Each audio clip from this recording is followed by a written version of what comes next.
What's going on, everybody? Welcome to episode 1046 of Flow Wrestling Radio Live. I'm your host, Christian Piles. Joined today, I'm still by myself, for crying out loud. Everyone is in Fargo but me. I'm joined by not one, but two Fargonauts. Tyler's trying to laugh. Oh, there he is. He's laughing at me. But he had the... Look at you all by yourself. I am by pointing myself. and laughing. I'm a lone wolf. One-man wolf pack. And you two, look at... You must have a very nice Airbnb. Now, this is not what I requested. I asked for FRL to be from the hot tub that is in David Bray's bedroom. And it's not. So I don't know why you guys are just openly, going against what my only request for this show. Can you explain yourself, David? I don't know. Getting the angle of the camera was not working. We tried really, really hard, but we ended up just getting too relaxed in that hot tub, and it's hard to get out. But I do have a hot tub in my Airbnb bedroom. The bed is also about 4.5 feet off the ground, which is a perfect height. It's a hot tub, really more of a jacuzzi with mirrors on the walls around it. So interesting. I guess that way you can it's for I don't really know what the mirrors are for. That way you know what you look like. That way you can tell if you're getting too flushed in the face because of the heat, and you'll be like, uh-oh, I'm getting a little flushed in the face. I better get out. I think it's a safe. Yeah, those are safety mirrors. I tried to ask Tyler what they were for, but he didn't want to talk about it. This room is so interesting because the bed and the hot tub are probably like 5 feet from each other, but there's no like shower curtain. There's nothing separate. There's just a hot tub and a bed. They're just right next to each other. Yeah. It doesn't really make a lot of sense. Well, it's kind of obvious. It makes a lot of sense. Did you almost get the bed wet with one of the jets? Yeah, well, because we were just pushing buttons. We turned the water on and we're pushing buttons, and it has a shower head nozzle, and it just shot across the room. So wow. Now I think that the bed proximity is obviously for cannonballs into the hot tub. That's what it's for. If y'all, probably right. That's sort of obvious. But man, sounds like a great setup, and it's been a great week. I'll talk about what we're going to talk about. That's a very key part of the show. We're going to get into all kinds of Fargo, all the big upsets, the guys who raised their stock, who's number one news. Maybe get into a little bit of Olympics talk, maybe not. Who's number one, of course, and obviously your questions. So we'll start with the Fargo experts, David Bray, Tyler Meisner. You're there on the ground. To you guys, who was the wrestler that raised their stock the most? It's maybe cheating to say Melvin Miller. I know we're going to talk about him at length later, but that guy, it's like every time he wrestles, he raises his stock, and it seems like, all right, everybody already knows this guy's really, really good, but man, that guy, he just keeps having incredible results. I know that he got knocked down in the rankings a little bit because he took some losses, but I asked Bray, I was like, when did he lose? Because I've only ever seen him win. I saw him at Super 32, PIAAs, and now here. He won all three of those tournaments. Apparently he lost to Ironman, took a few Pennsylvania State tournament regular season losses, but it feels like when it's time to win big, he just does. Yeah, that guy's incredible. Can we play the clip? This is as unbelievable a finish I think you'll see at Fargo. The guy, he's down 2 with 8 seconds, which is not that insane to get 2 with 8 seconds left, but they have after 4 seconds, there's a stoppage for attention. And so, you guys put it in the copy. It kills all the momentum. And they get a little crazy with, I know this is how they're supposed to call it, but it totally hurts, in my opinion, the trailing wrestler. But in spite of that, Melvin somehow ends up in the leg, sets him on his hip, and he's kind of deceptive when he fires. You're not really sure what leg he's attacking or what angle he's looking for. He just kind of drops in. And I think Vega didn't know really how to kind of defend or which hip to feed him or anything. And next thing you know, he got taken down. It's crazy to get the takedown in the Fargo finals on a 4-second restart. And it's just the legend of Melvin Miller only growing now. And this is a guy going into his sophomore year, David? Going into his sophomore year. And a couple things are really crazy about this. One is, it's not just the takedown with 4 seconds left, but he had to get another takedown before that with only 8 seconds left. So that's incredible. But the other thing is he does this all the time. He did this at Super 32. Had to come from behind in a wild one there. He did this at the PIAA state tournament more than once. 3 matches in a row. In his quarterfinal, he was losing 5-0 and won. That's insane. Yeah. Nuts. So yeah, it's like just the legend of this kid is growing as maybe one of the most clutch wrestlers in high school wrestling right now, maybe ever. Because if this was a one-time thing, wow, incredible. But it's like, how does he keep doing this all the time? Yeah. Pretty soon, I mean, he's only a freshman, right? About to be a sophomore. Eventually, he's going to have so much separation. He's not going to have as many clutch opportunities, at least at the high school level. So I'm wondering if some of this behavior is going to wane because he's so good already and seemingly on an incredible trajectory for growth. Is he number one on the big board?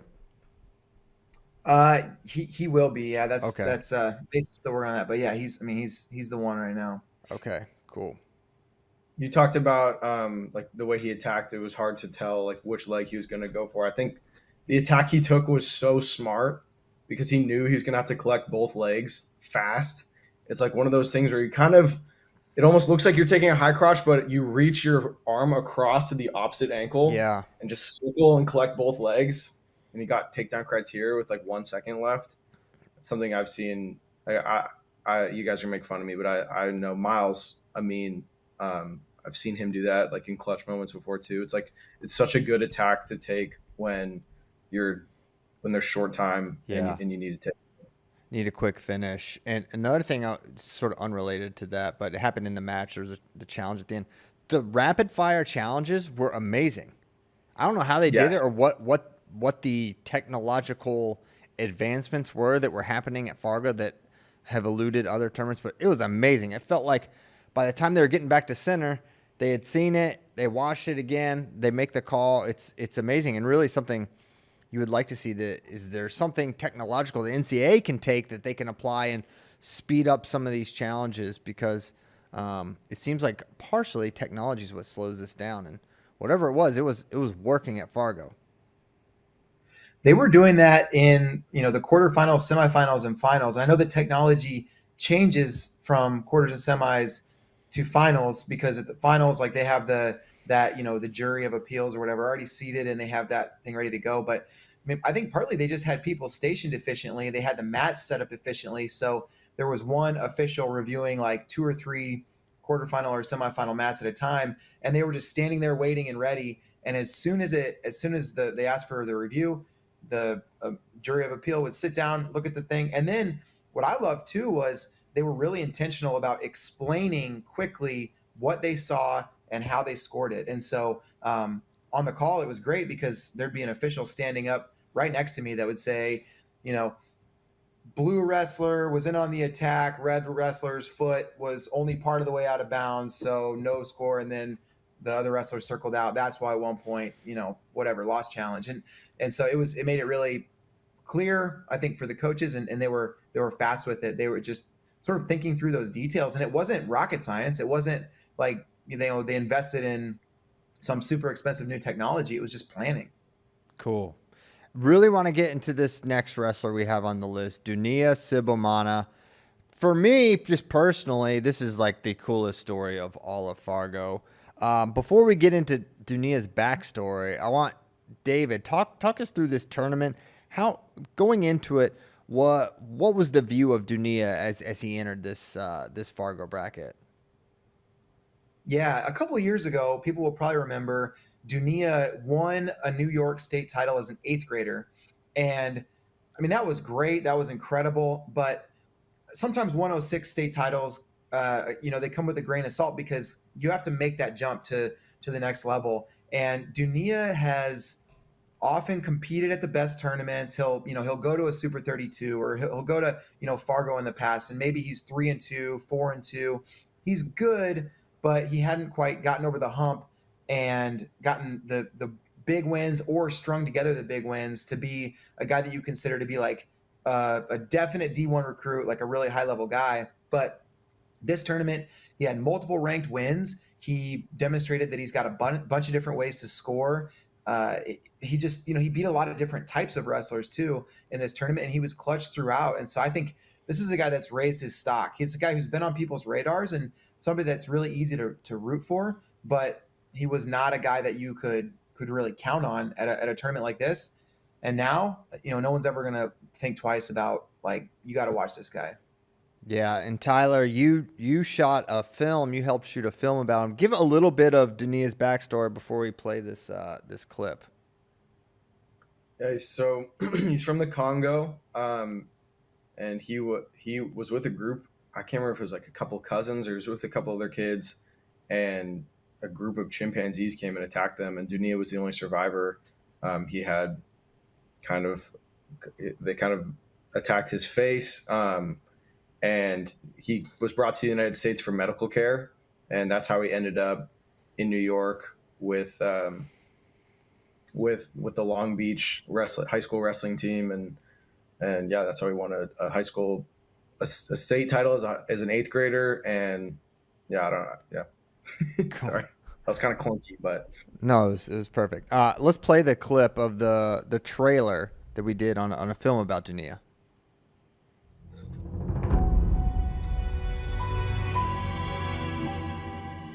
Dunia Sibomana, jungle kid. Dunia's from the Congo. From what I know, where Dunia is from,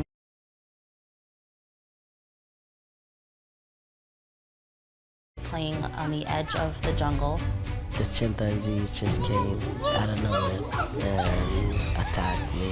It was just like shocking seeing a chimpanzee in front of me. We will never know exactly what happened to Dunia that day. Dunia remembers waking up and seeing his face just hanging. When I woke up in the hospital, I was just like scared. I was just surprised I was still alive. Wrestling saved his life, along with that park ranger in Virunga. He found his identity through wrestling, and he found his confidence through wrestling. I would describe Dunia's wrestling style as exciting. He takes it to you. He doesn't back down, doesn't take any time off. He's just on you, on you, on you. I couldn't imagine this life at first when I came here. I just knew that it was a miracle that I was still alive, and things happen for a reason. Very cool. Yeah, it's cool. They talk about how when he was first brought over there, he was around wrestling for a while, but he wasn't allowed to compete or like wasn't allowed to be in practice yet because he was still getting a lot of cosmetic surgeries done. And after like a year, they finally brought a mask. Like, if he wears this mask, can he do it? So he was wearing a mask in wrestling, and yeah, he fell in love with it. He didn't speak English when he first came to the States, so had to like figure that out too. It's been kid's tough. Yeah. And I mean, just for him to find wrestling and have success at any level, at a local level, at a state level, is already incredible and a win. But then I don't think people understand like the difference between winning a state title, even in a tough state like New York, and going to Fargo and winning this. I mean, it's light years away from each other. So it's incredible for him to be doing this and to be doing it on a stage like Fargo. Yeah, let's get to a clip of Dunia's final or Fargo final. See some of the action from that, 'cause it's a very incredible performance. And I would say coming into that, David, he was probably an underdog even in that match as well, right? Yeah, he was. The guy that he wrestled in the finals, God, he's the guy that was coming up from 106. Went second in the country at 106 and then coming up. And for sure, God was the favorite here, but really nice counter. Just showing a lot of really impressive stuff. Yeah. We can pull the clip since it has audio. It's hard to hear David. But yeah, incredible performance by Dunia, and man, just you can't be anything but excited. So that we have the whole film is on flowwrestling.com. You can watch it on the app. Just search No Sad Stories.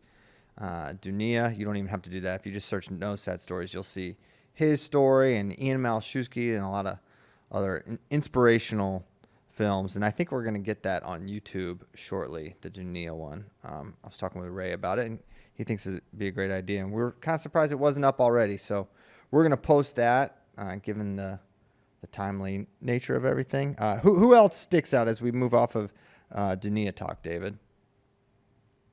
One guy that I thought looked really, really good was Aaron Seidel. And Seidel he's been a high-level wrestler and a high-level recruit for a long time. He's already committed to Virginia Tech. He's going to be a senior next year.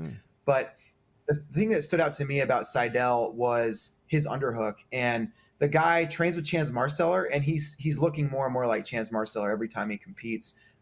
Or just more and more like he's tapped into the Chance Marsteller arsenal. He still wrestles like himself, but his semifinal was against Nate Desmond, who Pennsylvania fans will know. Those two guys, both going to be seniors next year. They were the two like next elite lightweights as they were coming into high school 3 years ago, but they hadn't really run into each other when they were in PIAAs together. Seidel was AA, Desmond was AAA, and now Nate Desmond's at Wyoming Sem, so he's in the national prep landscape. But we got to finally see that match in the semis, and it started out close, but ultimately Seidel just widened the gap, and he ended up winning, 7-1, something like that. Yeah. And so for him to beat a guy like Nate Desmond, who, Desmond's super tough. He's beat Leo DeLuca. He's really, really good. For Seidel to do that was a big moment for me, really impressive. And then dominant in the finals, looked great. So Aaron Seidel is a guy that I think people are going to be really excited about, and Virginia Tech fans in particular probably can't wait to have him in Blacksburg. Got to be feeling good about that if you're a Hokie fan. No doubt about it. A great performance. Another thing with Desmond, I saw Castillo knocked him off as well. So tough. Speaks to the strength. Christian Castillo, cadet world teamer, world champion. Really, really deep weight class here. Yeah, and I know we're going to get into upsets later, but that Castillo win over Desmond was really important, I think, for Castillo. He's one of those guys, and this happens to a lot of wrestlers who start at 106 or they're spend a lot of time at 106 or 113. There's an adjustment period moving up in weight a lot of times, and it's a different weight adjustment than it seems like it is for guys that go from 144 to 150 or 157 to 165. It just seems a little different.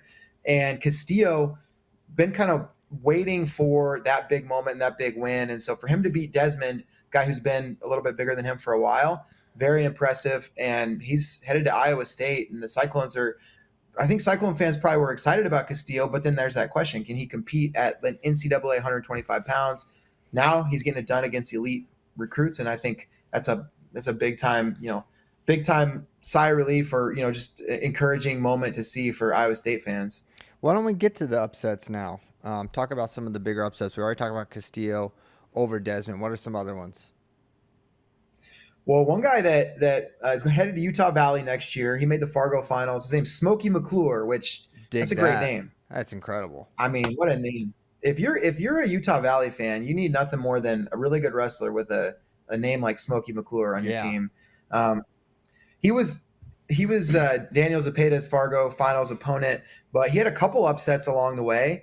He beat Jace Roller, and I guess he had the one main upset along the way, but he beat Jace Roller, who's going to go to Missouri next year. He's ranked 6th in the country, and it's not like Roller was just like having a bad day or something. Roller had beat Logan Paradise, who's ranked 6th, up at 150 earlier in the tournament. So for Smokey McClure to do that, make it all the way to the Fargo finals after a senior year that probably wasn't as good as what he was hoping to have, I think that was a great moment for him. So Smokey McClure, a Washington guy who was at Wyoming Sim this year, he's now headed back west. And Adam Hall and Utah Valley, they got a good one coming in McClure. That's awesome. Very cool. I want to get into this. You talked about Zepeda. I know I'm bouncing around on the document, but we can get a little jazzy with it. This Zepeda Basset thing, I just want to kick it to David.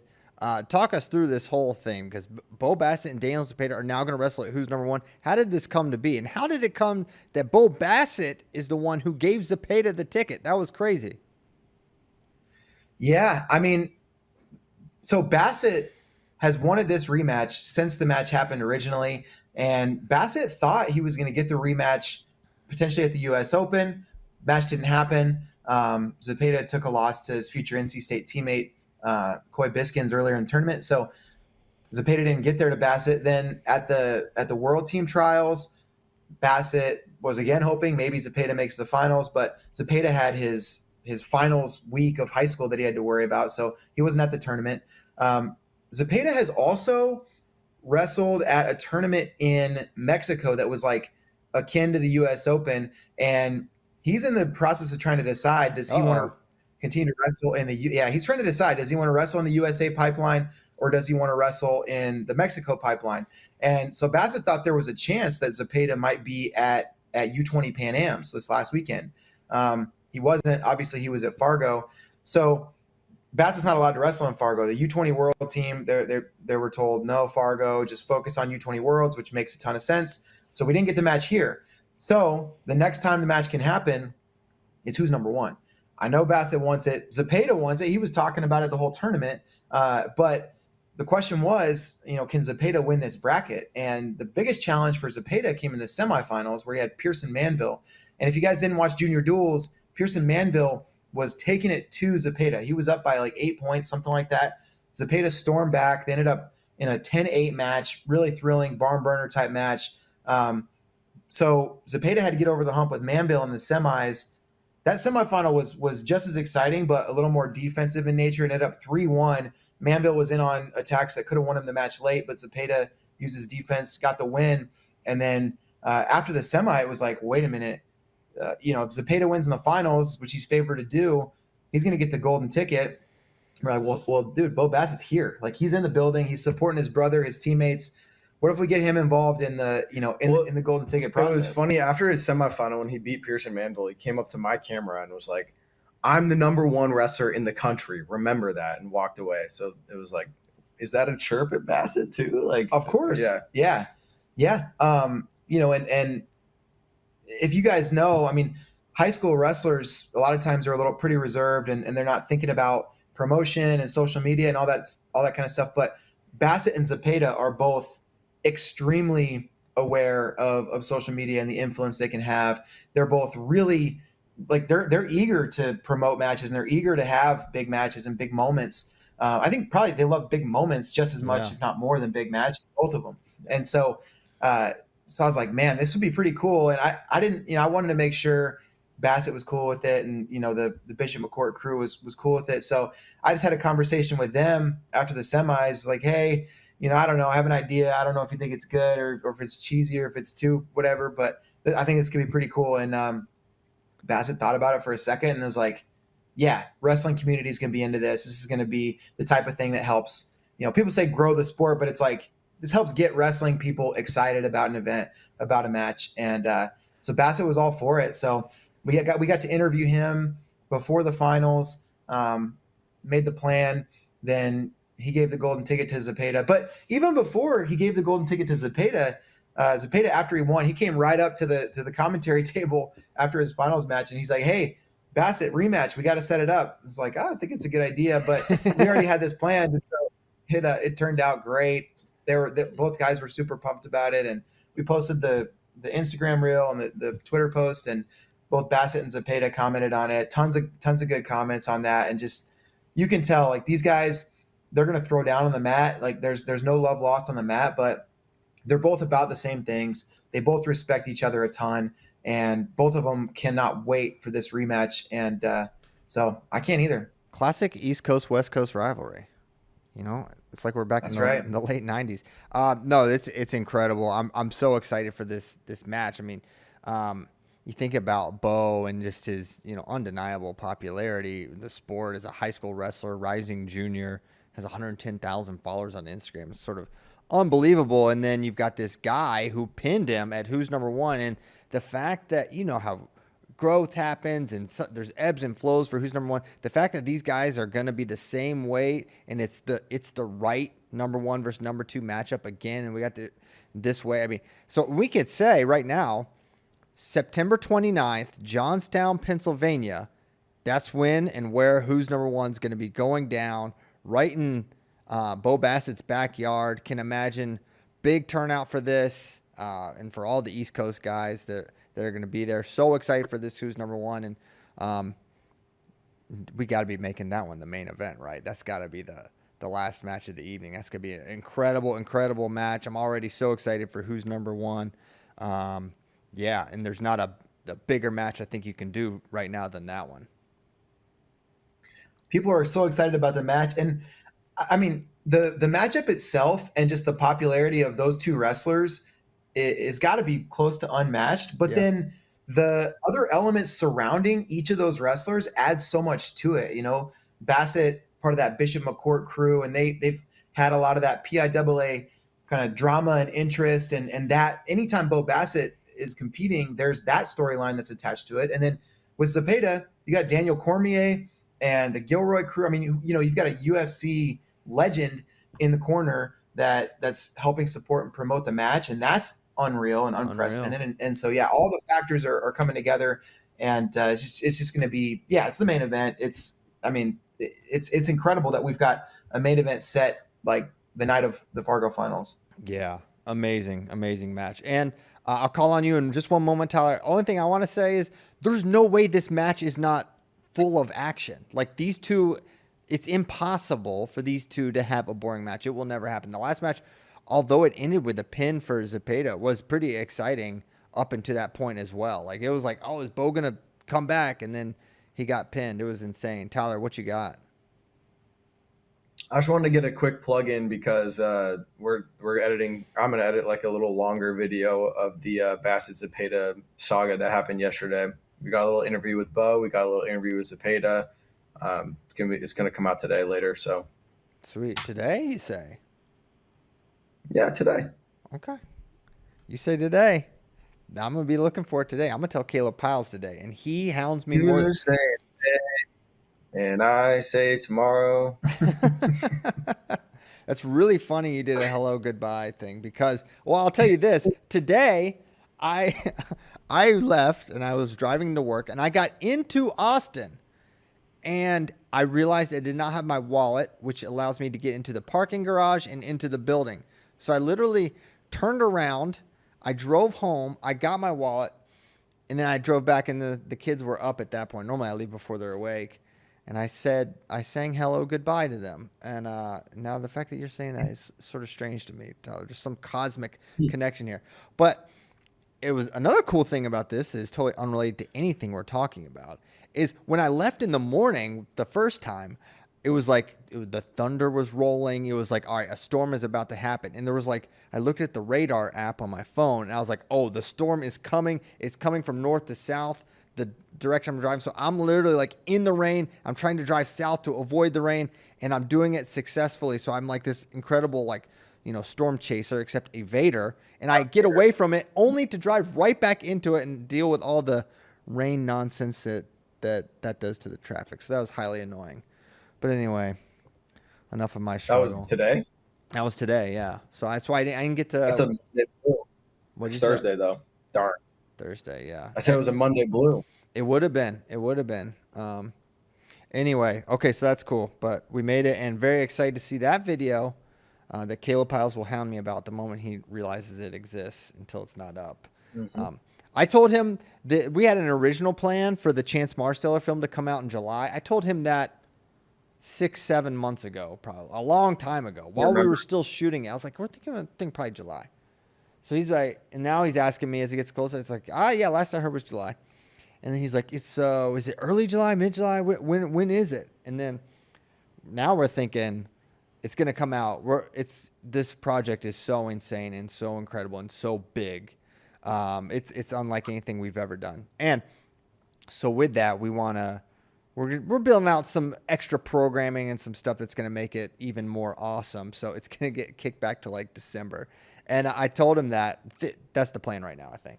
And I told him that. He's like, what? He freaked out. That's okay. But yeah, Caleb likes to keep the flow staff on a timeline but they're not the mercy of Caleb Piles at this point. At this point, yeah. He left a little room there. Yeah. Well, yeah, one day. You never know. Okay. Where do you want to go next? I mean, there's so many other names to discuss here. I don't know if you guys want to watch it, but we have like the clip of the Zepeda Basset thing, a little teaser. Oh yeah. Let's show that. This was really cool. tease the people. Let's tease the people. He's pulling it in. Oh, there it is. It's ready. Here we go. I think it's ready. There we go. This is the Zapa clip of him winning his Fargo title, and the moment Bo Basset gives him his golden ticket. Definitely, that was a nice cutback by Zapa. I'm going to narrate a little bit for the audio-only listeners. That's Daniel telling David he wants Bo. He's been on a roll, and I think that'll be a good one. Hey, Daniel, I got someone over here who wants to talk to you. Hey, yo, what's up, bro? buddy? Hey, man, I want to say congrats, bro. You looked amazing this weekend, and just want to welcome you to Who's on One. Excited to run it back. I'm excited to run it back, Appreciate dude. you, bro. But Yeah, great for job, sure. Man. Awesome. I appreciate it. Yeah, man. Now, let's go. Hey, you gonna wrestle us again? Okay. Okay. We want it. For it, Coach? We always want it, and we always want it. They gonna wrestle us again. Let's do it. Cormier is such a beast. What an awesome dude. This guy could be doing anything he wanted with his life, and he's at Fargo freaking coaching. What a dog.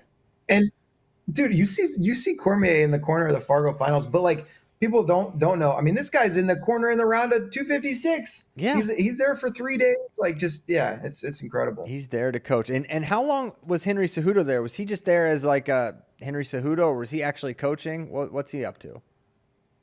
He's coaching. He's there with and also, by the way, there's a guy that's worked with us in the past. His name's Trey Escobar. He's shot some stuff for us at the Wisconsin State tournament. He's really good. But he was with Henry all weekend, and they were getting content because he was coaching. Yeah, he coaches with the Valiant Prep guys. His brother Angel Cejudo is one of the main coaches at Valiant Prep, and so he was there coaching throughout. The guy that made the finals against Melvin Miller, Isaias Jimenez, was a guy that Henry's done a lot of work with, and so Henry was there. He was in it throughout the entire tournament. Wow, that's very cool. Okay, now another where to next. I'll kick it to you boys. There's still more upsets. There's still more guys that raise their stock. You could take it any direction you want, David.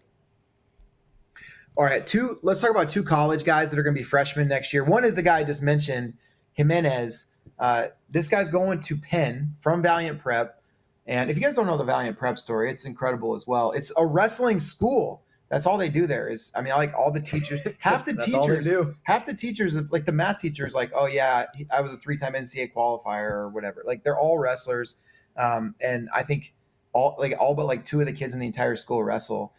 So for Jimenez to go from, kind of off the radar, I think he came into Fargo ranked like 18th, to make the finals, get 2 ranked upsets. He beat Landon Summer from Oklahoma. He beat Kale Voinovich, who's going to Iowa. So for him to have that performance and make the finals and really have Melvin Miller basically dead to rights, that's a good sign for him and for Penn fans. I think those guys are going to be excited to get Jimenez in the mix. And then the other guy is Carter Freeman. He's a graduate. He's a Seabolt guy. He's going to UNI.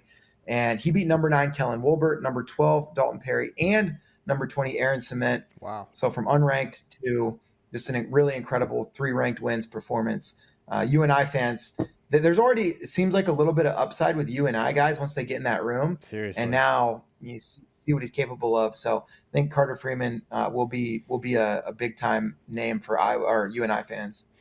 How about Hayden Schwab winning Fargo? Very cool. Dude, he looked awesome, and he big flex. We put a picture of that up on the site. Yeah, go for it. He's a beast, man. I tweeted about this, but it's funny seeing, or it's actually kind of cool seeing Hayden win Fargo because his mother, Doug's wife, Allison, used to send Bracky and I. This is like, I don't know, 2016, 17. These two just used to just kill it. I mean, she posted them on her Twitter as well, but then she would send us some of them just like going at it. Hayden and his brother just going at it in their basement, just like kind of wrestling, kind of fighting, kind of throwing each other through the couches and all that stuff. It was just so Bracky and I would watch this before FRL early in the mornings, and now, dang, Fargo, they're both great, and Fargo champion. It's pretty dang cool. The question is, can Doug land these recruits? It's a tough pitch. It's going to come down to NIL. It's going to come down to NIL. It's going to come down to bedtime. It's like we can move this to more of a 10-10-30 ratio. It's going to be a 10-10-30 time frame. It's going to be great for me. That would be wild. Yeah, that was awesome. All right. Anyway, that was great. That's awesome. And what about let's talk about the Fighting Brackies. Ryan Burton going to West Virginia. This was someone who on the phone when I was just like, all right, you're the high school expert. Hey, he's going to Virginia Tech. Oh, he is? Well, who am I thinking of? I don't know. Oh. Well, sorry, Kyle. I thought he was going to. Well, I messed that up. Well, hey, going to the Hokies, that's great too. I mean, so, a Virginian would say this is maybe even better news. We'll talk about Ryan Burton then. Ryan Burton, dude, he's a guy that it just seems like people haven't been paying super close attention to this guy, but they should have been. And sometimes that's just the difference between like watching high school wrestling like all the time versus a big stage like Fargo. Ryan Burton, his Fargo final was against Will Hinkle, who has been in Who's Number One. He's going to Penn State. He's had a win over Joe Seeley. I mean, he's just really, really good. And so that match in the finals, I was really curious about because Hinkle is so good. Mm-hmm. Can Burton get past him? He did. He actually had a super close first period, but then kind of opened things up. And I wouldn't say dominated, but controlled that match against a very tough Will Hinkle. When the seniors come out, he's going to be number one in the country and is going to be a guy that people are going to pay attention to. He's already got, New Jersey State title. He had a really tough bracket there. I think he won Beast of the East, Escape the Rock. He's had some really good battles there. So I think Ryan Burton is a guy that high school wrestling fans are going to be paying a whole lot of attention to in the next year as he's going to be a rising senior. Awesome. Why don't you tell us a couple more Who's Number One matchups or potential matchups, things you're looking at that could happen. Cool. Well, we gave out 6 golden tickets yesterday. So that we know, who we've invited. And then the question is trying to get matches finalized. And sometimes it's even about the weight class. Mm-hmm. Some of these guys are on they're in 2 months. It's like, am I going to be at this weight or the next? And so we got to decide some of that. But the golden tickets we gave out, Jax Forrest, he won Fargo at 132. Oh my gosh. Wow, we haven't even talked about Jax. We have a clip of that too, if you want to watch that. Yeah, let's pull in a little Jax Forrest action. No audio, please, so we can just talk over it. So Seth teched him last time they wrestled. Yes. And then Jax went out. This guy was on a mission. His parterre looked so good this whole tournament. And he kept doing this transition. Okay, not that. What the half? Hold on, maybe it's lit. Yeah, right here. This transition to a lace right here. Yeah, and you do like a somersault. He did that in like every match I watched him. You watch. The thing about Jax. Yeah, go ahead. Yeah, go ahead. No. All right, I'll go ahead. So the thing that I thought was really incredible about Jax is that he moves so powerfully in a direction you're not expecting. And, that like in parterre, you don't see guys go straight back. You don't see, guys like look like to go one way and then go just an entirely different way. And it's got to be so frustrating to wrestle a guy like that. That's what I was thinking watching Seth just try to get off the bottom one time. It at parts I was like, watching it, you're thinking Seth's kind of over wrestling and trying to, but like Jax has such an uncanny ability. You don't know what he's even setting up. You don't know what he's even working for, which way he's trying to go. So Seth's just kind of in this, am I button back to fight a lace? Am I going to get gutted? Is he going to hit this West point? Is he going to throw a deep waist and a half? Like, you have no idea what's coming. So there's like not really a solid parterre defensive option. He's just totally unpredictable. It's chaotic looking, but he clearly has a plan. And yeah, I'm just so impressed with what he can do with his parterre, and his slide by is just, man, it's really one of the best in the country at any level. It's insane, and how he doesn't need to be on the head. He just gets the elbow, and everyone knows it's coming. You think Seth Mendoza didn't think, hey, this guy's got the best slide by, and anytime I'm doing this, they all know. Everyone knows, and it doesn't matter. And it's weird. Like, there's one thing, like a Jordan Burroughs double leg, you think, like, you can't stop that. There's no way. But something like a slide by, you think at least, my dumb wrestling mind is like, this is more preventable. But it's it's not really as preventable either. It's that hard to defend against because he can hit it in ways that you're not used to defending. It's really impressive. And I was telling Caleb when that match was coming on, I was like, Seth teched him last time. He's like, when? When did that happen? I was like, April. He's like, what? No way. And he's like, Jax is going to win. And yeah, Jax freaking, he looked great. I mean, Seth is the real deal, guys. And Jax just, no problem. Very impressive. It's funny. You talk about how you feel like a slide by you might be able to defend. He'll like get on your elbow and it'll almost be like a joke. Like, oh, could you imagine if I did? Oh, maybe. Oh, and then he just does it. It's so funny watching him do it. Yeah.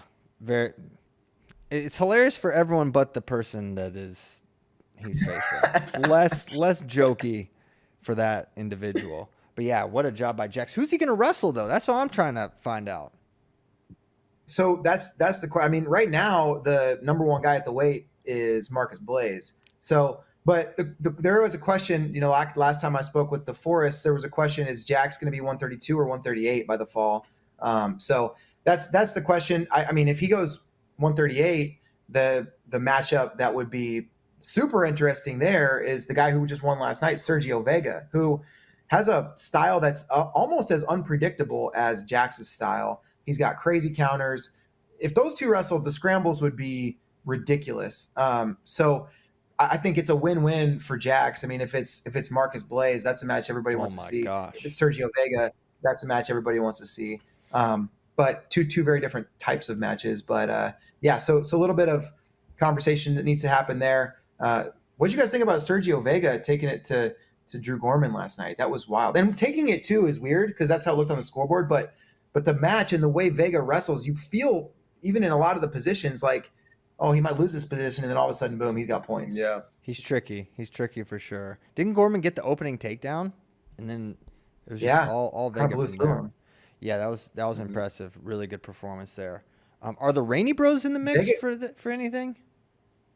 Yeah, they may be, and it's going to depend on who goes to what weights, and that's the frustrating thing about like trying to answer questions about who's number one this early is there's so many dominoes that have to fall and so many moving parts, because if a certain wrestler says yes at this weight, then it's like, okay, well then that determines the next person who's being asked. And so yeah, and I don't want to get into all the weight changes and everything like that, but yeah, they could be. That's a possibility. That weight range from like 126 to 138 has a lot of highly recognizable guys that have been on the scene for a long time.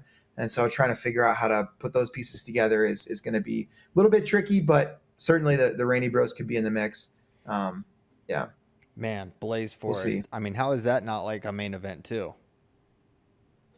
I know. That's an incredible match. I mean, on a wrestling level, from a wrestling level standpoint, that, you know, those two have reached kind of the highest in some ways, you know, making it to the Olympic they trials. wrestled each other to make the Olympic national team. Yes. Crazy. Now it could be That's high school. Who's number one match. I'd love to see it. The other guy who could be, you know, who could be, we'll see, could be a factor in some of this stuff is Anthony Knox. He's going to be moving up to 126. So he'll take over the number one spot at 126. But I know he's expressed interest in potentially bumping up to 32 for either a match or a 4-man or something. So it's like, but you got to see who's in and who's moving up and all that type of stuff. But imagine, I mean, we've already kind of seen those guys, but imagine Knox in the mix too. Knox is crazy. You know, we'll see what happens. Awesome. Well, very excited for who's number one. Going to be definitely a fire evening of wrestling. So I guess you'll just keep us posted, David. Best of luck. Yep. We also, so we talked about golden tickets. We gave out Sergio Vega. He got a ticket. Obviously you saw Zepeda. Basset too. So I guess we gave up 7. Landon Robideau got it done in 150. He'll be number one when the seniors come out. So it was a great win for him. And then 175 Burton, and then 190 Harvey Ludington, who, oh my gosh, who looks about, oh, he looks so good. He looks about the least like somebody with the name Harvey Ludington of all time. As you could, the third Harvey Ludington the third sounds like he should have like a monocle, but instead he's just a cold-blooded killer. he was, I mean, all over his opponent. Was that thought to be a lopsided matchup? Because in my mind going into it, I thought it was going to be more competitive. I thought it would be pretty competitive. He did beat Ziola at Elite Eight duels, and I believe it was a little bit one-sided. But Ziola has just gotten a lot bigger. I think when they wrestled at Elite Eight duels, Ziola had just kind of moved up into that weight, and so there seemed like a size difference. And Ziola is super good. He's an Ironman champ. He's got crazy ankle pick stuff. And I thought it was going to be much more competitive than it was. But Ludington really was a force. He was super dominant. Yeah. That's, we'll see. That's going to depend on weight changes. But that could be a who's number one rematch. And if it is, Ziola would have to, I think figure some things out. But I do think folk style would also change that matchup quite a bit. Excuse me. Sorry about Bless that. you. Harvey have any school leanings, or is he committed or anything? He's committed to Arizona State. Oh, wow. Good for the Sun Devils. He's going to do big stuff. Okay. Very good. Any other, what's going on at Fargo? Other than all the wrestling, everything good there? Any antics, any incinerated bars? One time we were there and the turf burnt down. It was a big thing on the last day. Any interesting? All ears of corn have been safe so far. Okay, but this is the day where I think we could see some raw corn devoured by JD. Raw corn. Shut up. Well, here's the thing. Last night we were, we got out of the Fargo Dome late. We went over to Andy and Spay's Airbnb, and we were getting a few things done. And JD had ordered an Uber with an old Kearney teammate, Matt Malcolm, and he had a raw ear of corn with the husk still on his person. So okay, what has happened to that ear of corn since then? I don't know. JD had like a 6 a.m. flight to catch, or 5 a.m. I don't know. So he may have had to munch on that thing before heading over there. Yeah, what's the TSA policy on a raw ear of corn? That should be free and clear. No issues, right? Yeah. Nikki, I don't know. Says we're good. A clubbing weapon. You yeah. know? You could hit someone over the head with that thing. Well, not you. Maybe, but someone strong could. Not me. Yeah. I thought you meant no one. No, they kind of build that into the assessment. Like, is this person strong enough to do damage with an ear of corn? It's like JD, maybe not, because he is pretty dangerous. I have to just drive to Fargo. They won't even let me on planes. Right. Hey, how was that 5 a.m. flight? I was thinking about you that morning. It was brutal. Yeah. You know me. Well, I do. Tyler tried to bring a CO2 canister onto the airplane. What? Are you gonna paintball? There's just this like digital. It's how I plug a microphone straight into my computer. And it's maybe shaped like a CO2 canister, but they flagged my bag at security. I had to wait for like 45 minutes for her to check it. She was like, "You have a CO2 canister in here." I was like, "No, I don't." And she pulls out like this like piece of video editing technology. I was mad. Not fun. Well, maybe get stuff that doesn't look like devices of danger. Whatever it is. Well, that's good. I'm glad you made it through. And yes, I do know how you are. You're a very sleep reliant person. Well, it's tough, man. When you have a 5 a.m. flight, it means you got to wake up at 2:30 to get to the airport and check a bag. That's when you have a dentist appointment. It's normally when I'm at the dentist. That's right. 2:30 a.m. is normally when I am at the dentist. No better time. I go to sleep at midnight. I wake up at 2:30. I barely sleep on the flight. It was a tough day. It is tough to fall asleep knowing you have to be up at a horrible hour. That is a challenge. Mm-hmm. These are the struggles. This is how hard our lives are, guys. We have to wake up early for flights. Don't thank us. All right. Do we want to get into some Tyler? We are less than 2 weeks from departing for France.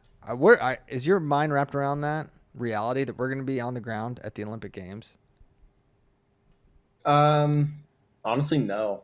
You know what has kept me from wrapping my mind around that reality is I have not looked up a French fact in weeks, and that was supposed to be a recurring thing. It's driving me crazy. And honestly, I'm going to blame you here. You were supposed to remind me. That was your responsibility. You're supposed to ask me for one. and you never did. So Because I you know stopped what? looking 'em up. When I would bring it up, it's supposed to be a fun thing. It's supposed to make us smile and laugh. And then you're sitting next to me, and I'm like, hey, never mind. You got a little puss on your face, like, you know, it's this big thing. It's like, I got you're one all, on my face. you know, you're all like a sour puss, you know. And, Okay. And then, so I'm like, I don't want to Big ask. sourpuss. Yeah, your All big right, sour puss. I got a beheading. It's a French fact. How many? Or I got a quiz for you. A French fact. How many beheadings took place during the French Revolution? Do you think? I'm gonna say 48. No, sorry. During the Reign of Terror. What was the Reign of Terror? Was that the French Revolution, or was that like the king before that, or something? I don't remember. Well, that's your people are next gonna French fact is That'll be a finding out French- what yeah. you're asking about. I'm gonna say 8,000 head removals. Well, we're looking from September 1793 to July 1994. No, 1794. At least 94. Early The part number of went way up. For those 200 years, the number did go way up. yeah. Well, why don't you just hit us with the number? into the like 1990s or something, weren't they? Or 1980s? Yeah, so this is only for like the 1 year, the Reign of Terror. Mm-hmm. Okay. 17, at least 17,000 people. Wow. So I was This short. number may need to be doubled to account for those killed in other ways, such as mobs are in prison while awaiting trial. Yeah, we just want to know how many human heads were severed and were laying Yeah. around. 17,000 during They the Reign say of it's Terror. the most humane way to go. Yeah. Well, I guess you could die in your sleep and not have your head chopped off. So that sounds humane Mhm. too. Yeah. But you know, I've seen The Green Mile, and that was not humane. I don't know if you saw that one, but whoa, I never saw it. It's sad that many people died and they only got 17% of the way to saving a loyal pup. Oh my gosh.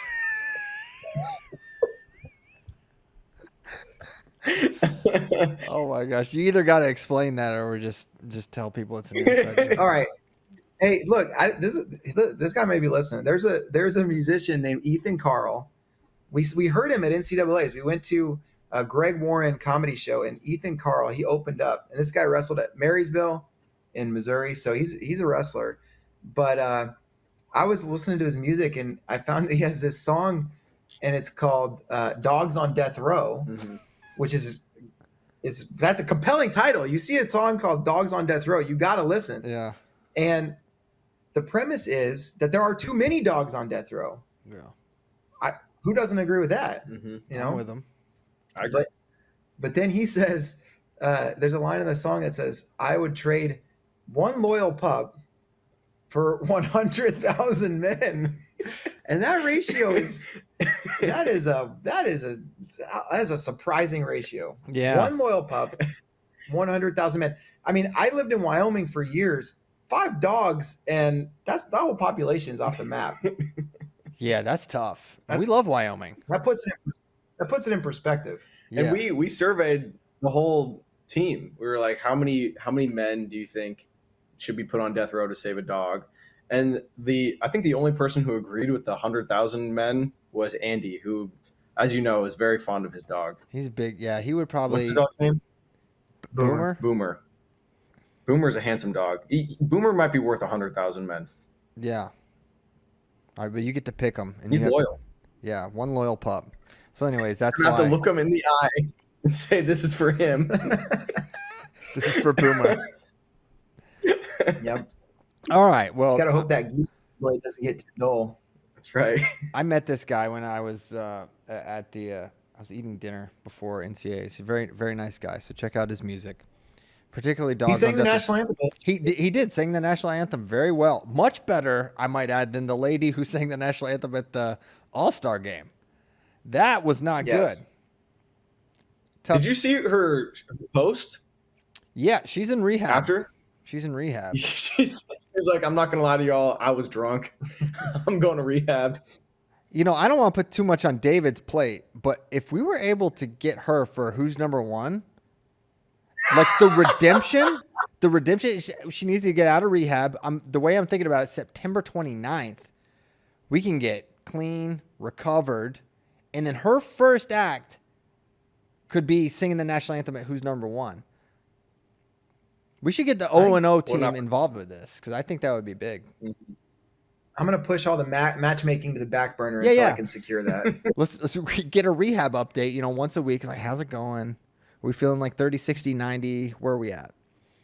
I think they take your phone in rehab, so yeah, it might you be hard to get a hold you have to of her. call the therapist. We'll smuggle one in. Yeah. We'll smuggle one in for her. You throw a phone over the fence.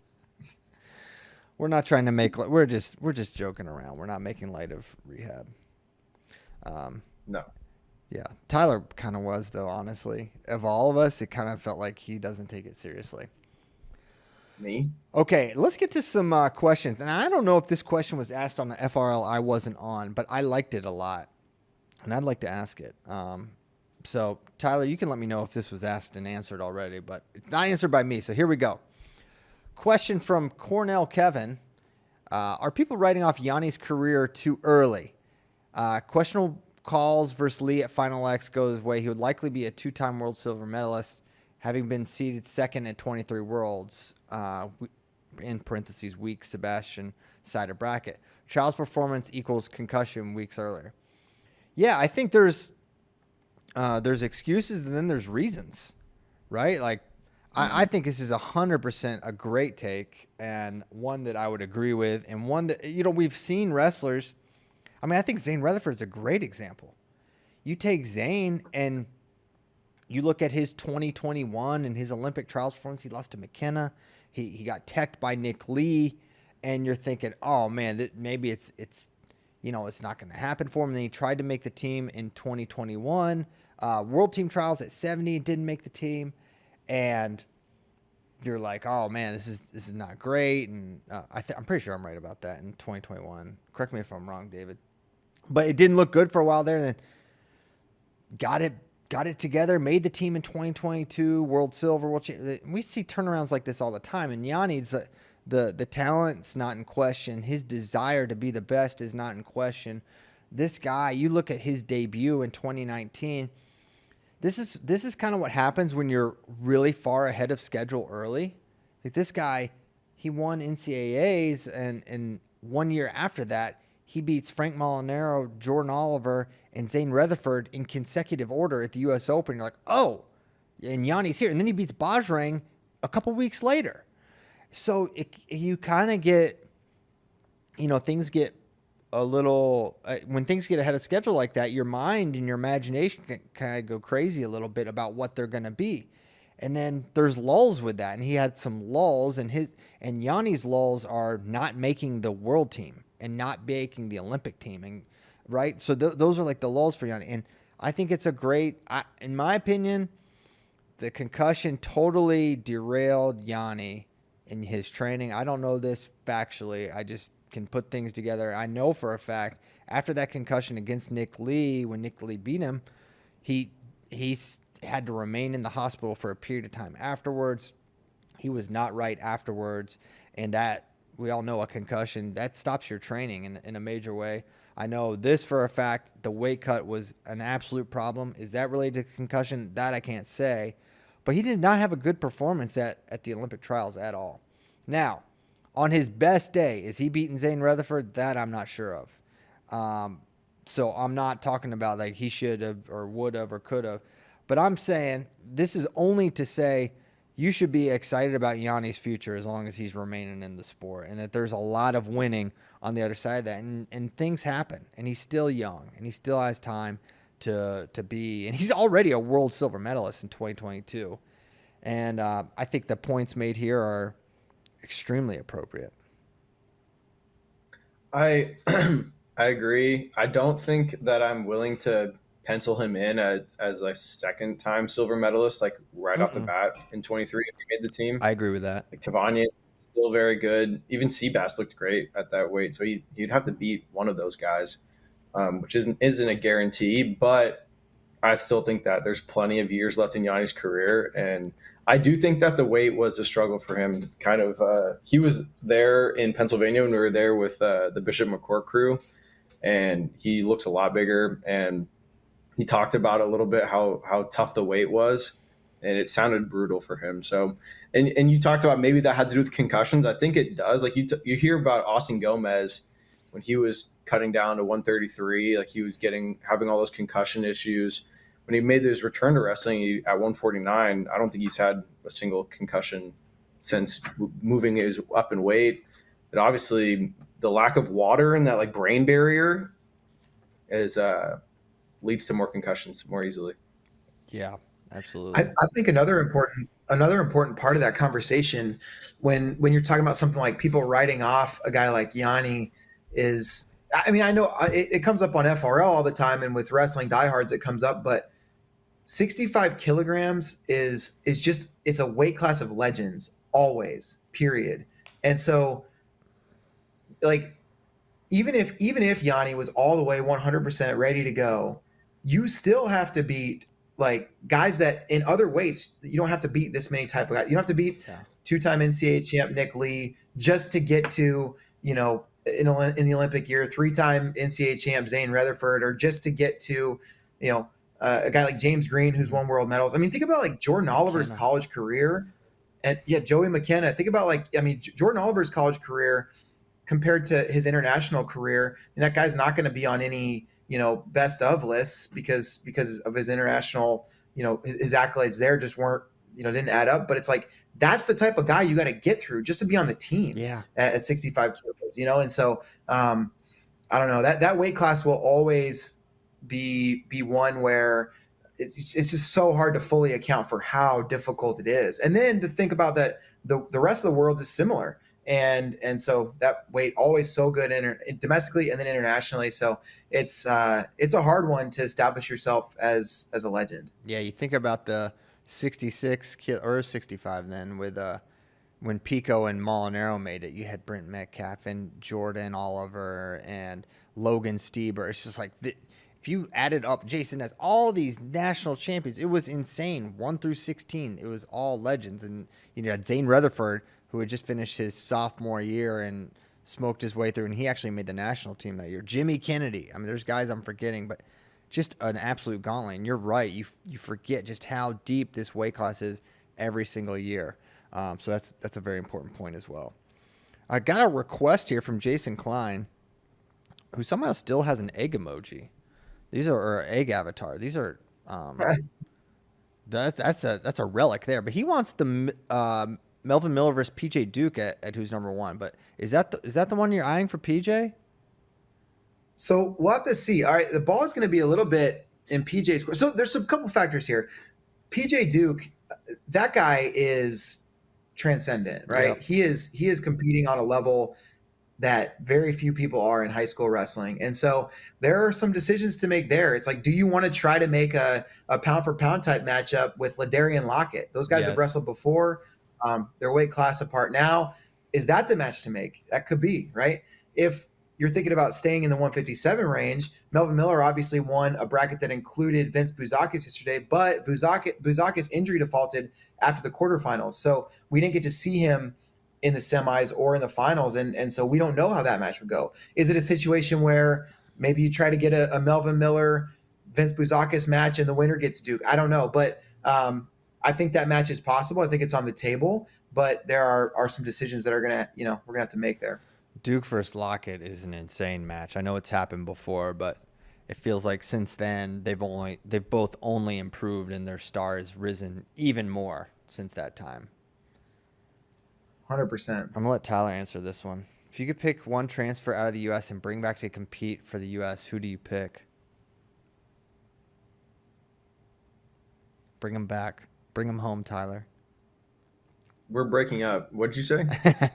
You fool. We're not breaking up. Yeah, we're not breaking up. I know. He just loves to lie. I had a hard time answering this one. I don't know. I'd love to see Roman just selfishly, in our mix at 57 or 61, just to see him routinely competing against Dayton in freestyle and DeSanto and all those guys at Casacares, or down at 57 against the Spencers and at that point in time, Gilmans and whatever. I think that would have been really, really fun to see.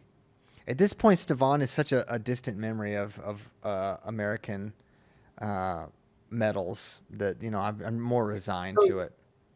So here's the thing, like the question is if you could pick a guy and bring him back to the US, but like I know I can't say I want Stevan back in the US because I know how much competing for Serbia like means to him and how much he like loves doing that. So I'm not going to sit here and be like, I want my friend to represent a different, I don't know. You know what I mean? Yeah, maybe we should stamp someone that can't transfer. just be like, you're marked. Yeah, that's something that you can't go. That you should. Yeah, Zepeda, you're stamped. I'm sorry. We've blocked all your paperwork.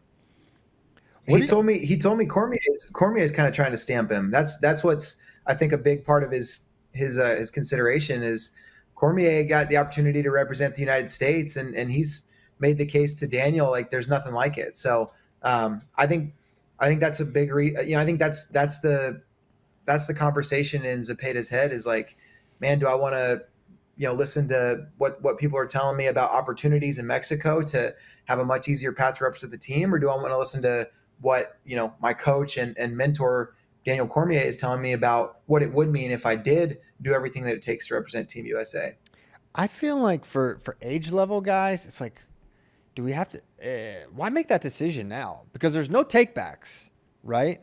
So if you're Zepeda, you will always have the opportunity to wrestle for Mexico if that's what your heart desires, right? So why make it final now? Yeah, that would be my question. And it's undeniable. I mean, like even my friends that compete for other countries, they'll tell you like they know that the advantages to winning like for Team USA, like it provides you a bigger platform. There's more opportunity there for sure. It might be harder to get that opportunity and there might be less opportunities to actually put on the singlet for Team USA. But if you do get there, like the advantages are obviously like more people are going to be paying attention to you. Yeah, absolutely. All right, next question. Did you guys see this Jordan Burrows, Zauerbek Sidakov dinner? Did you guys see that? Yeah. That's pretty crazy. Yes. This guy wants to know, where does JB and Sidakov having dinner end up on the all-time feel-good wrestling moments? And he says, also shout out to JB's shirt drip at that dinner. That's from My Name is Jums. You want, it feels good, but also it's like one of those things where you wish that maybe they had split matches or something, it would make it feel better.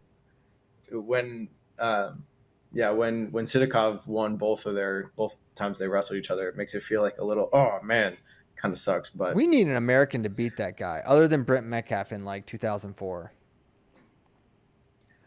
You know what I loved about that moment was like towards the end of the video, Burrows like hands him his kid and like, Sidakov's holding the kid and Burrows like, yeah, I hope some like Olympic magic rubs off or whatever like that. Just that, I don't know. It's one thing for like two former competitors to shake hands or share a dinner or whatever, but you start getting the kids involved. You've got this guy that beats you, dramatically twice is holding your child, and they're just, I don't know. That just took it a level, smiling huge. it just like took it a level better for me in terms of feel good moments. That was way, way, way up there on my list. Yeah, that is great.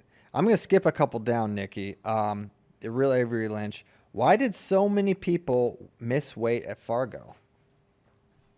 Was it the cafeteria? I talk about the cafeteria a lot.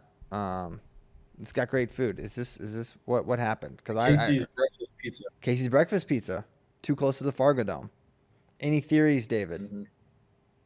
I actually think it was not quite as bad as it had. There have been years where it used to be that like the quarterfinals were like the weigh-ins happened before the quarterfinals, and there were I don't know, almost double-digit quarterfinalists that missed weight. I'm only aware of like one semifinalist that missed weight on the second weigh-in. There were probably more that I didn't see there in the consolations, but I mean, it's a tournament every year. Here's the format of the weigh-ins for people that don't know. It's 2 weigh-ins for a 3-day tournament. The first weigh-in is the day before at like 5 p.m. So you do that, which you have all day to make weight. It's one type of format. Then the second weigh-in doesn't happen until day 3 of the tournament. So you weigh in on Sunday. You don't have to weigh in again until Wednesday. These are brackets with, some of them are over 128 wrestlers. They're starting in the round of 256. You've got 100, 150 wrestlers in your weight class. there are a lot of kids that are pretty good that are like, man, I'm not holding this weight for 3 days. I'm gonna wrestle as hard as I can on Monday and Tuesday. I'm not gonna think about my weight until I find out whether or not I'm in that top 12 and have to make weight. And then, you all of a sudden check the scale for the first time on Tuesday. Hopefully this is not very many people, but I know this is some kids. You check your weight for the first time, in like over 2 days on Tuesday night. It's like, man, can I get this weight back off by Wednesday morning? I mean, that's just it's a format that it leaves a lot of trust in the hands of one of the like least trustworthy demographics of human beings on the planet, which is like teenagers. So Yeah, it's a tough. It's not an ideal format. You could certainly not dispute it's a nonsensical method for weigh-ins. To weigh in the day before and then not day 2 and then on day 3 makes literally no sense to me. I don't know why they do it. I'm sure there's some logistical hurdle that saves something, but I can't theorize how it helps the competition or make it more aligned with kids holding the weight and making a safe weight and having it make sense. So it doesn't make sense. Yeah. Typically, the kids who wrestle at elite events like throughout the year are not the ones that are going to be at risk for missing weight. They know how to do it. They know how to handle it for the most part. It's these guys that kind of, I think, surprise themselves by making it that far that all of a sudden find themselves in a world of hurt. Maybe because they're 26 over on day 2. Mm-hmm. Okay. This one's from Mikey Joe. Who's using PEDs? It's kind of open-ended. I think this is for actually a question we've had about Tyler, and it's more, why aren't you on PEDs? You need more strength. I think that's what Mikey Joe meant to ask.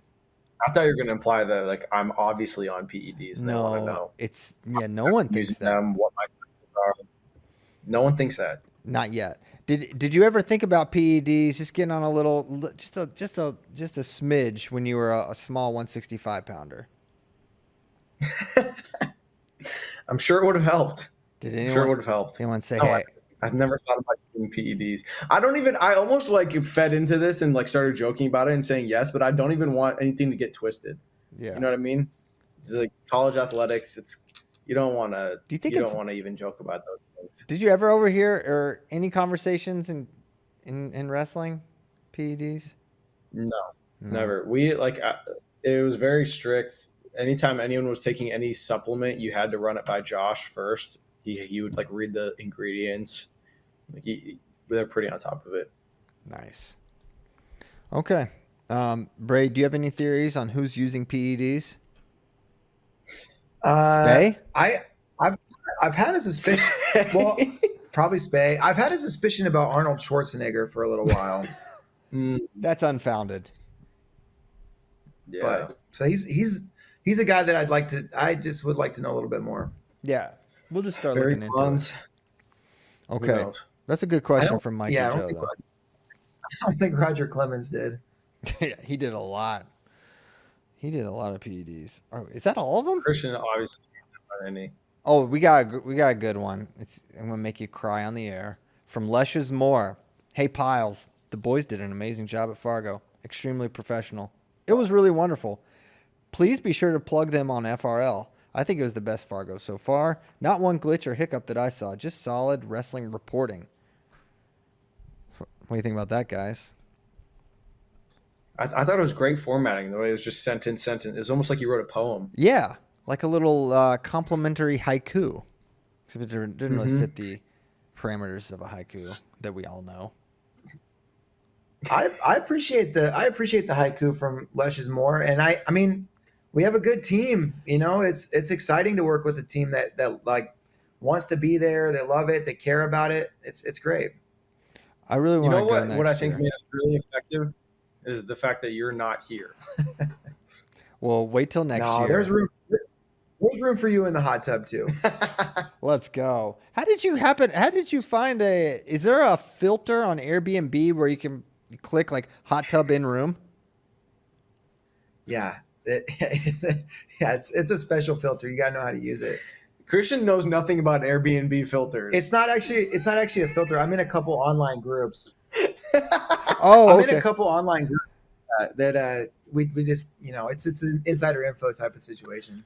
Christian doesn't even know how to filter for shared space versus own space. So you let him book the Airbnb, you might be sharing it with the owner. You know what? Yeah, but we didn't. So you might not be. Also, more than likely, you will not. I'm good at Airbnb. I made one mistake. It's like, the volume of great bookings. You're going to get a couple duds in there. One time I was in a. You're notoriously bad at picking hotels and now also Airbnb. So I don't know what you're talking about. There's no hotels. I don't feel anything. It's fine. Bad hotels are fine.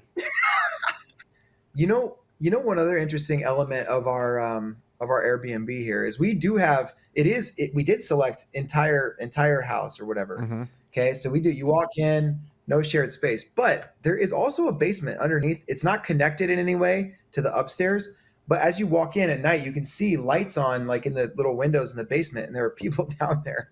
And every time we walk in this Airbnb, it has a very distinct smell. It reeks of weed. Okay, reeks of weed. Marijuana, cigarettes, and the funny thing is, there are these little plastic signs that are up like all over the Airbnb that are like, let me grab one. Yeah, Tyler's gonna go grab it. It basically says like, hey, do not no smoking marijuana Or dogs. Or dogs. No smoking pets, dogs. Actually. Yeah. So not only can you not smoke marijuana, dang, but you're also not allowed to smoke pets. What? Yeah. No smoking pets. No smoking pets. Well, yep. Yeah, they're trying to get dogs off death row. But it's wild because whoever's down in the basement, they don't have to follow the same rules. So it's yeah, that's crazy. And I'm worried. What if you get set up because smoke could permeate your clothes, and now you're talking to Daniel Cormier and he thinks you're a weed user. That would not be good. Or talking to some Rich Bender's there and he thinks, oh, this guy doesn't pass on grass at all because of your downstairs neighbors. I think our downstairs neighbors are the Airbnb owners because I parked on the street. I know. I think so. And here's why. I parked on the street when we got in Sunday night, like, what was it, like 9 p.m. or something? Yeah, it was late.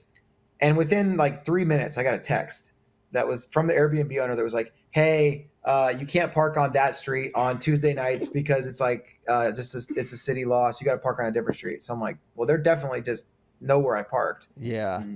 Or they got the ring doorbell situation. They don't have that.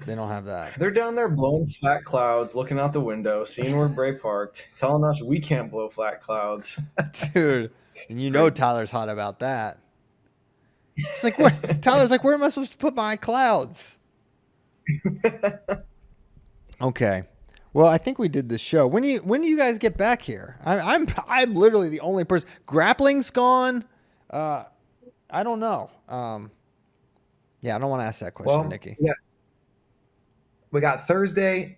Today's Thursday. There's no wrestling today other than beach, which Tyler's going to do. Mm-hmm. And then they won't let him. They don't think he's under 18. And then we got Greco Friday, Saturday. Then we come back Sunday. Okay, you're back Sunday. Does that mean you can be on the show Monday, T-Bone? Big T Burger? Your country Are needs you going to be there? Yeah. I don't think I'll make it. We got to break down 86, 97, and 125 over the next couple shows. We got time to do it though. Yeah, I'll be there. My stupid flight isn't until like 4 p.m. on Sunday, so I get into Austin at like 10. You really booked some amazing flights there, Tyler. Well, that's the price you pay when you want to go in and out of Fargo instead of Minnesota. The price you pay is extravagant to fly to Fargo, North Dakota. That's the one thing I do remember. Mm-hmm. Not an inexpensive place to go. All right, we're going to go.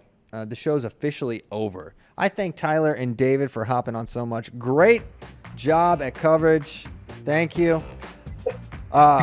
Stay tuned to Flow. Man, we got all this stuff coming out. Tyler is threatening to post a Bo Basset Daniel Zepeda video. He said today, so what's today? It's Thursday. Sunday morning, that bad boy's going to be up. I promise you that. No, he's really going to do it today. He really is. We kid because we care. We care so deeply. And we care about you, and we thank you guys so much for tuning in for FRL so faithfully. Make sure you're listening Spotify, Apple Podcasts. We go live Mondays and Thursdays on Facebook, YouTube, and on the Flow Sports app. Thanks a lot, and we will see you next Monday for episode 1047. Thanks so much. See you guys.